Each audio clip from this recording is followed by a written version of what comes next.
গুলবান সন্নিহিত এলাকা যেখানে হামলায় জড়িত জঙ্গিদের খোঁজে একেবারে তল্লাশি শুরু করেছে ভারতীয় সেনা। সমস্ত পর্যটক এবং স্থানীয়দের কাছে তথ্য চেয়ে আবেদন করেছে এনআইএ। পহেলগাঁও গণহত্যার পর এই সংক্রান্ত কোনো ছবি বা ভিডিও যদি থাকে তা শেয়ার করার অনুরোধ জানিয়েছে এনআইএ। বারামুলা জেলার বরফে ঢাকা ফরওয়ার্ড পোস্ট, সেই বরফে ঢাকা ফরওয়ার্ড পোস্টে ঠিক যেভাবে পর্যটকরা যান, যেভাবে এখানে গন্ডোলার সাহায্যে পর্যটকরা পৌঁছান, ঠিক একইভাবে বিএসএফ তারাও যখন তাদের ডিউটি পোস্টে যাচ্ছেন তখনও একই পন্থা তারাও অবলম্বন করেন।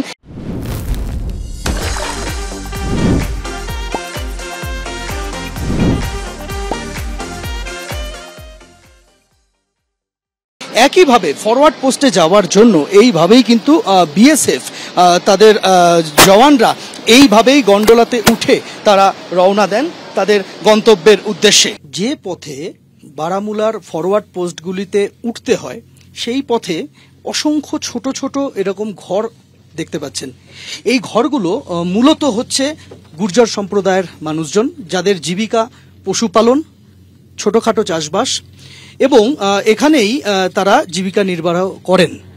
এবং যখন ঠান্ডার সময় থাকে, অর্থাৎ নভেম্বর, ডিসেম্বর, জানুয়ারি, ফেব্রুয়ারি, মার্চ পর্যন্ত তারা পাহাড়ি উপত্যকা ছেড়ে নিচে নেমে যান, কেননা সেই সময় উপত্যকা পুরো বরফের চাদরে ঢাকা থাকে।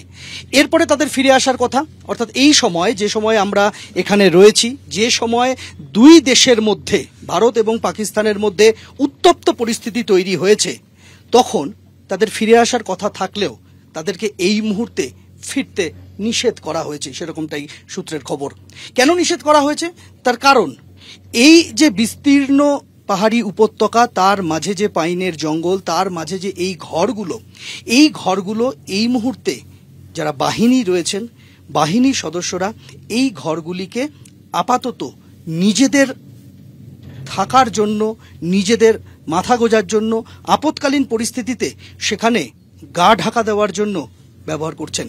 এবং সেই ঘরগুলিতে যারা থাকতেন তাদের বাইরে আর কেউ সেই ঘরে এসে রয়েছেন কিনা, কি তাদের পরিচয়, এই সমস্ত যাচাইয়ের একটা বিস্তারিত প্রক্রিয়া রয়েছে।